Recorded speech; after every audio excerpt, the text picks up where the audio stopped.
Ja sam Danijela, imam 36 godina i 3 djece. Dovela sam djecu da vidim kako bi oni prihvatili drugu djecu, s obzirom da ne idu u vrtić.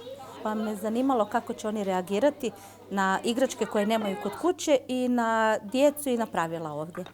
Krenulo se s posuđivanjem igračaka u igraonici, međutim sada smo se kao roditelji opustili, mi popijemo kavu dok se djeca igraju.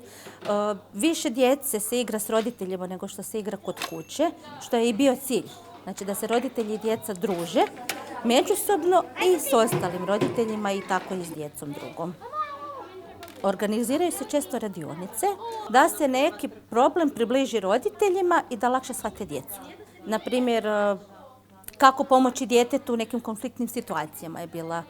A onda od onoga što je djeci zanimljivo za Uskrs, izrada zečića, bojanja jaja. U igraonici postoje pravila. Jedno od pravila je obavezno preobuvanje. Isto tako pospremanje igračaka što djeca uče još od vrtića. Znači ono najvažnije pravilo oko posudbe je da se igračke moraju čuvati kao da su njihove vlastite.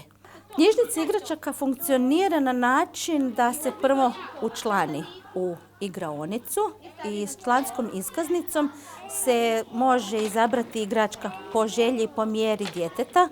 Javimo se teti koja nam posuđuje igračke i kažemo da ona sada želi kuhinjicu, kakvu kuhinjicu želi i onda tako posudimo. Može 14 dana biti u obitelji ta igračka, onda se vrati i posudi se opet neka nova. Kuhinja je in u svakom trenutku. Trenutno je u kuhanju juha, jako voli voće i povrće, imenuje sve stvari. Znači sve predmete voli imenovati po boji, po obliku i po imence svaku i onda ovisi koliko je s kojim predmetom upoznata, tako onda ona kuha i sve to prenosi na igru. Nekada traži 100% moje pažnje, znači moram biti uključena u tu igru, dok nekada mogu sjesti, odmoriti, popiti kavu, imam par minuta za sebe, tako da sve ovisi o njezinom trenutnom raspoloženju. Živio.